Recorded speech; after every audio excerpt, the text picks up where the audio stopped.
everyone. I am Amitabh Karmakar, welcoming you for this beautiful correlation stats class.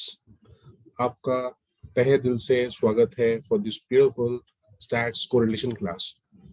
सबसे पहले मैं आपको बता दूं, it is very easy. Statistics is pretty easy. And मैं आपको खाली बोलने के लिए नहीं कर रहा हूँ. It is pretty easy. मैं आपको prove भी कर दूंगा after this class. Okay. So let me give you a little bit of analogy about IGNOU statistics. First of all, total marks is 50. So 50 is divided into two parts, 32 marks sums and 18 marks theory. But ये जो 18 marks है, इस 18 marks से 6 marks we can convert from theory to sums. Okay, so that will become 32 plus 6, 38, and here it is 12. So ये जो 38 है, हम लोग as it is ले सकते हैं. We can get 38 out of 38.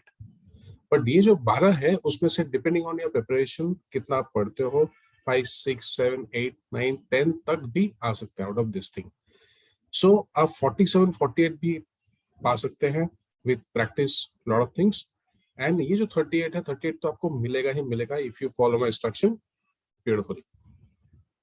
चलो, so total मैं आपको बताता हूँ 10 types of sums होते हैं. ये जो 38 है, ये 32 है, 10 types of sums. Okay, जिसमें से 3 types of sums है, 10 different types of sums, but main जो parent category है that is 3. So ये 3 category के अंदर 10 sums होते हैं.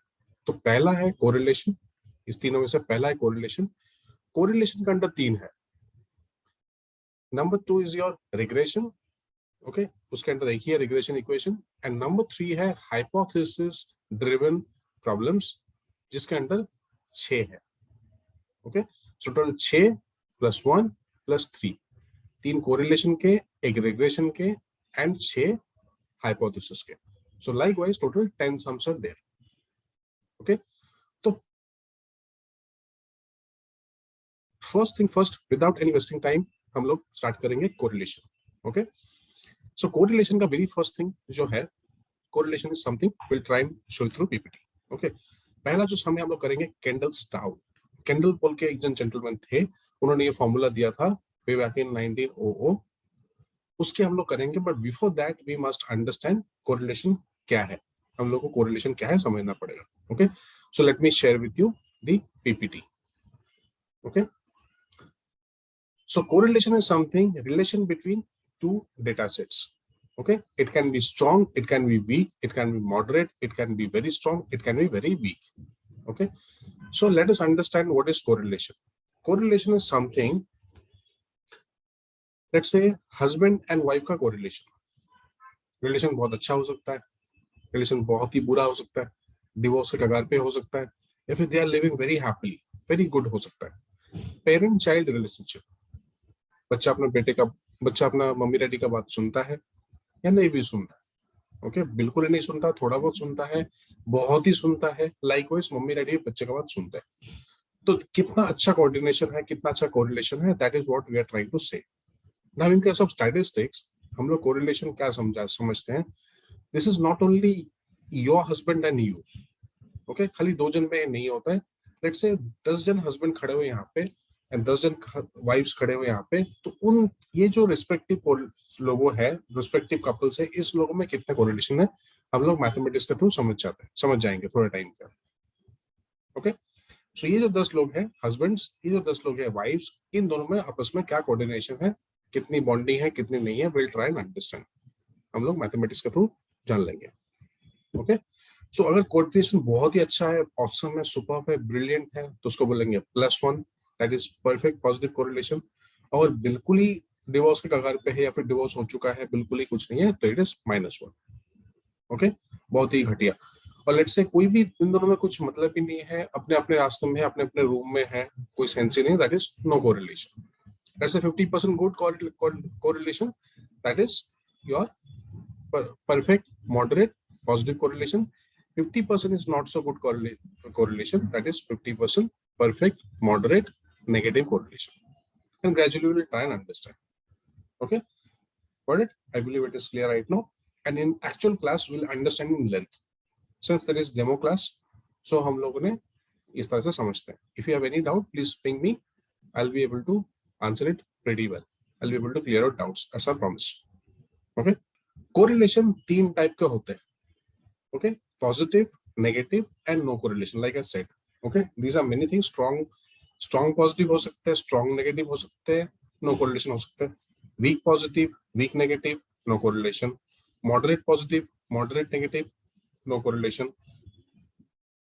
Very strong positive, very weak positive, very weak positive, very weak negative, very strong positive, very weak, very strong negative भी हो सकता है. Okay, so this is what it is. So let us understand what is positive correlation. Positive correlation मतलब क्या है? ये दो x axis y axis है. Okay, this is your x axis, this is your y axis. Okay, जैसे ये x axis बढ़ेगा y axis भी बढ़ते जाएगा. Okay, जैसे बंदे का टीनेज तक लेट्स से एज है, उस एज के जैसे एज बढ़ेगा बंदे का हाइट, ग्रोथ, मैच्योरिटी बढ़ते जाएगा. ओके, किसी किसी का बहुत जल्दी बढ़ता है, किसी किसी का थोड़ा लेट बढ़ता है, किसी किसी का बहुत फास्ट रैपिड बढ़ता है फिर स्लो हो जाता है. So depends, it is going upward direction. Okay, जैसे आपका एक्सपीरियंस होता जाएगा वैसे वैसे आपका सैलरी भी इंक्रीज होती जाएगी. ओके, जितना घंटा पढ़ाई करोगे उतने अच्छे मार्क्स मिलेंगे. ओके, जितना आप हेल्दी डाइट का यूज करोगे उतने आपके हेल्थ अच्छे रहेंगे. Okay, that is what the positive correlation. But perfect positive correlation कितना? Exactly same proportion. As in 1 घंटा पढ़ाई 10 मार्क्स, 2 घंटा पढ़ाई 20 मार्क्स, 3 घंटा पढ़ाई 30 मार्क्स, 4 घंटा पढ़ाई 40 मार्क्स, 5 घंटा पढ़ाई 50 मार्क्स. सो टू इग्नू में 50 आउट ऑफ 50 पाने के लिए हाइपोथेटिकली 5 घंटा पढ़ाई करोगे डेली पर subject, then you will crack it. So per subject तो possible नहीं है, totally study for us. So ignore भी आप 50 out of 50 नहीं ले सकते, but other subjects में, but stats में there's a very high possibility you can crack 50 out of 50, maybe 48, 49 out of 50. That's a very high chance. Okay. So now look at this diagram. So जितनी hours of study उतने अच्छे grade. Okay. अभी जितना time आपका बीतेगा days, months, years में, उतना आपका height increase होता होगा. किसी किसी का बहुत जल्दी हाइट बढ़ता है फिर थोड़ा स्लो हो जाता है, किसी किसी का पहले नहीं बढ़ता फिर थोड़ा अचानक बढ़ जाता है, किसी किसी का ठीक ठाक बढ़ता है but not in same proportion. But here it is exactly in same proportion, इसलिए straight line. Okay, in class we will understand everything in detail. Since it is demo class we have to understand this way. Okay, negative correlation is something, let's say आप जितने भी कम meditation करोगे आपका depression level उतना ही high होगा. Meditation level थोड़ा सा बढ़ाओगे थोड़ा कम होगा डिप्रेशन, और बढ़ाओगे डिप्रेशन लेवल बहुत कम हो जाएगा. So answer is you increase your meditation level, meditation hours, meditation quality to decrease your depression. Okay, but is same proportion में. ओके, लेट्स से 1 घंटा meditation, depression level is maybe 90. 2 घंटा meditation it is 80. 3 घंटा meditation it is 60 maybe. 4 घंटा meditation maybe it is 30. 5 घंटा meditation maybe it is 20 or 10, depends. Okay, likewise social media अगर आप ज्यादा देखोगे तो ऑब्वियसली आपका अटेंशन लेवल पढ़ाई में नहीं होगी. ओके, तो सोशल मीडिया आपको ठीक ठाक तरीके से हैंडल करना है. So less of social media, आपका पढ़ाई का अटेंशन लेवल हाई होगा. Okay, got it. So if you have any doubt please ping me, I will B clearing all your doubts. Okay, Now no correlation. No correlation is something जैसे कि अगर Bombay to Delhi मुझे जाना है या फिर Delhi to Bombay मुझे जाना है, कितना भी फ्लाइट में ले लूं एट ए टाइम, कितना भी फ्लाइट में उड़ा लूं, 2 घंटे तो लगेंगे ही लगेंगे. एक फ्लाइट में 2 घंटा, 3 फ्लाइट में आधा घंटे में तो हम लोग नहीं पहुंचेंगे, राइट? 2 घंटा तो लगने वाला ही है. So it is no correlation. The second example I have given, at after certain age, let's say 20 as के बाद आपका जो शू साइज है वो सेम रहता है, राइट? तो ये बढ़ता नहीं है. तो कितना भी एज इंक्रीज हो जाए आपका शू साइज तो सेम रहेगा. Okay, third I have given the example of कौन से कलर का शर्ट पहनोगे वर्सेस कौन सा फूड खाओगे, क्या खाओगे, इसमें कोई कोरिलेशन नहीं है. Got it? I believe I am clear.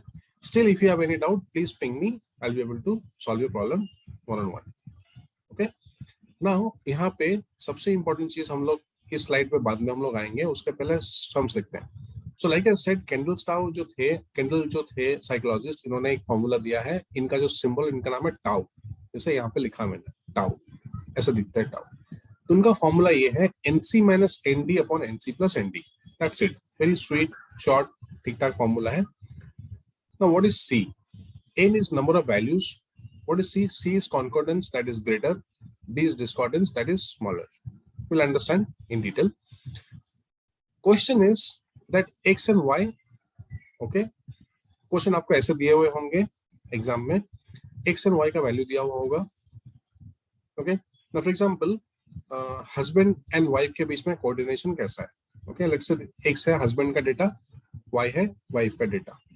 तो पहले जो हस्बैंड है उनको अंडरस्टैंडिंग वाइफ उनमें 20 मार्क्स मिले एग्जांपल, सेकंड वाले को 40 मार्क्स मिले, थर्ड को 50 मार्क्स मिले, फोर्थ को 30 मार्क्स मिले एंड फिफ्थ को 10 मार्क्स मिले। लाइकवाइज वाइफ को पहला जो है उनको 10th मिला, सेकंड जो है 20 मिला, 30, 50 and 40। Okay, now will try and find out कि इन दोनों में कोरिलेशन क्या है, कैसे हम लोग देखेंगे। सबसे पहले हम लोग को एक काम करना है, जो स्टेप 1 है, आपको रैंक निकालना पड़ेगा। ओके, यहाँ पे देखो आप रैंक निकालना पड़ेगा। इफ यू सी, सबसे पहले आपको काम ये करना पड़ेगा, आपको रैंक निकालना पड़ेगा। तो रैंक का फॉर्मूला क्या है? जैसे बचपन में हम लोग देखते थे कि जो फर्स्ट क्लास का फर्स्ट बॉय है, जो रैंक 1 है, उनको सबसे ज्यादा मार्क्स मिल रहा है। बट यहाँ पे उल्टा है, उल्टा एज इन जो बच्चे सबसे कम मार्क्स आते हैं उनको रैंक 1 मिलता है। अभी ऐसे ही है इन्होंने बनाया हुआ, that is what it is. Rank जो है यहाँ पे ऐसे होगा कि जिनको सबसे कम मार्क्स मिला हुआ है वो रैंक 1 होगा। ओके, तो यहाँ पे आप देखो एक्स में कौन से किसको रैंक 1 मिला हुआ है, इट इज 10। 10 सबसे छोटा है तो उनको रैंक 1 मिल जाएगा। 20 उससे बड़ा है उसको 2 मिल जाएगा, 30 उससे बड़ा है 3, 40, 4 एंड 55। ओके, रेस्पेक्टिवली यहाँ पे y जो है उनको 10 को 1, 20 को 2, 30 को 3, 40 को 4 एंड 50 को 5। रैंकिंग हो गया हम लोगों का। Okay, now next step number 2, arrange Rx in smaller to bigger order, means ascending order, and write Ry's respective value with respect to Rx। अभी इस कैसा होगा? अगर 2, 4, 5, 3, 1 को हम लोग ascending order में लिख देंगे तो क्या होगा? 1, 2, 3, 4, 5 हो जाएगा, छोटे से बड़ा, राइट? तो वही हम लोगों ने किया, Rx equals to 1, 2, 3, 4, 5। ओके, अभी respective Rx value of Ry, तो एक के नीचे क्या है? 4 है, यहाँ पे 4 लिख दिया। 2 के नीचे 1 है तो 1 लिख दिया। 3 के नीचे 5 है तो 5 लिख दिया। 4 के नीचे 2 है तो 2 लिख दिया एंड 5 के नीचे 3 है तो 3 लिख दिया। Okay, now what we have to do, we have to forget this Rx, we have to ignore, not forget, I have to ignore. Okay, तो ये इग्नोर करने के बाद क्या होगा? तो हम लोग को Ry मिल गया यहाँ पे। ओके, 4, 5, 4, 1, 5, 2, 3, और यहाँ पे हम लोग CD लिखेंगे। Remember that concordance and discordance, concordance means greater and discordance means smaller, correct? So concordance यहाँ पे आप देख लीजिए, concordance is greater, discordance is smaller। अभी ये smaller greater है क्या? Smaller greater is something हम लोग यहाँ पे देखेंगे। तो C is greater concordance, D is discordance, that is smaller। तो 4, 1, 5, 2, 3 जो है, तो 4 को हम लोग नीचे लिख के यहाँ पे गोल करेंगे, सर्कल करेंगे। ओके, देखेंगे, चेक करेंगे 4 से ये जो 1 है ये छोटा है कि बड़ा है। रिपीट, 4 से सारा ये 4 चीजें जो है हम लोग कंपेयर करेंगे, देखेंगे 4 से ये छोटा है कि बड़ा है। अगर 4 से एक छोटा है तो हम लोग D लिखेंगे, अगर 5 बड़ा है तो C लिखेंगे। 4 से जो भी होगा छोटा उसको D लिखेंगे, जो भी होगा बड़ा उसको C लिखेंगे। तो ऑब्वियसली एक छोटा ही है 4 से तो D लिखेंगे, 5 4 से बड़ा है तो C लिखेंगे, बाकी 2 एंड 3 DD, ये दोनों छोटे हैं तो DD लिखेंगे। तो टोटल इस एरिया में हम लोग के पास C कितना हुआ? ओनली 1, तो हम लोग C के अंडर 1 लिख दिया। D कितना हुआ? 3, तो हम लोगों ने इसको 3 लिख दिया। नाउ अगेन, अभी 4 हो गया, 4 को भूल जाओ, यहाँ पे 1 को गोल करो नीचे 1 को। तो अभी 1 से हम लोग सारे कंपेयर करेंगे, तो ऑब्वियसली 1 से सबसे ज्यादा सारे 1 से बड़े ही हैं, तो सारे C होगा। C 5 भी बड़ा है, C 2 भी बड़ा है, C एंड 3 भी बड़ा है, C, तो तीनों C, नो D यहाँ पे, तो 3C and 0D। Okay, 3C and 0D। 5 जो है यहाँ पे, इट इज द लार्जेस्ट, तो ऑब्वियसली 5 को यहाँ पे हम लोगों ने गोल किया एंड 2 और 3 5 से छोटा है ऑब्वियसली, तो हेंस डी डी हम लोग लिख देंगे। तो यहाँ पे नो सी, तो यहाँ पे C0 D2, ओके, दोनों डी है तो यहाँ पे डी के जगह पे 2 लिख दिया। अभी 2 को बोल करेंगे एंड 2 3 से छोटा है, मतलब 3 बड़ा है, that is why it is C, right.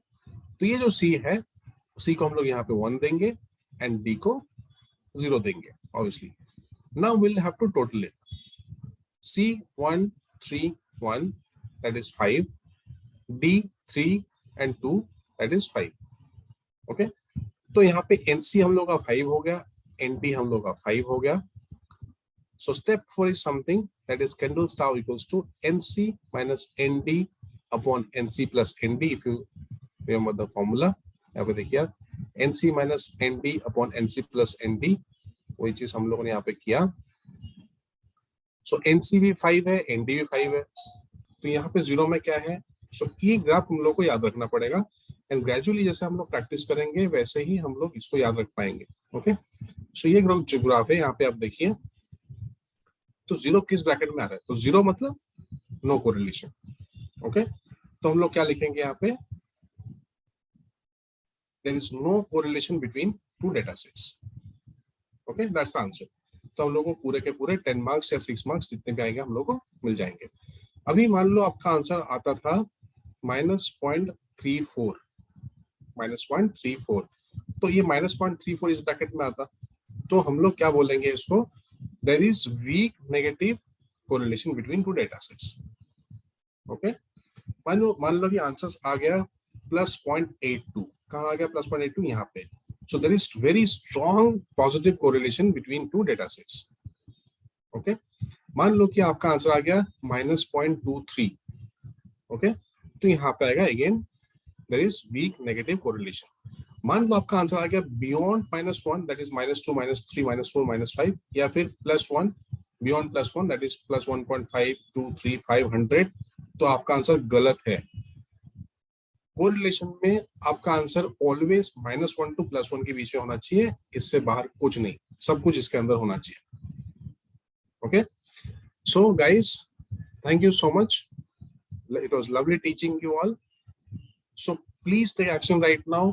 अभी मैं चाहता हूं कि आप हमसे सीखें, ये बहुत डिटेल में सीखें। I am taking the responsibility, आपका रिस्पॉन्सिबिलिटी मेरे हाथ में है। लाइक मैंने बोला था, आर्ट्स बैकग्राउंड, कॉमर्स बैकग्राउंड, आपने 10-20 साल तक, 30 साल तक बुक्स को हाथ भी नहीं लगाया, डिफिकल्टी है, कुछ भी है, I can get you, I can make you scholar. आपके कितने भी एवरेज कंडीशन है उससे मैं एक स्कॉलर में कन्वर्ट कर सकता हूँ, if you follow my instruction. I have done it for many students, you can see all the testimonies, they are pretty happy, very happy. So please take action right now and I'll see you in the class. Thank you. God bless you. Bye-bye.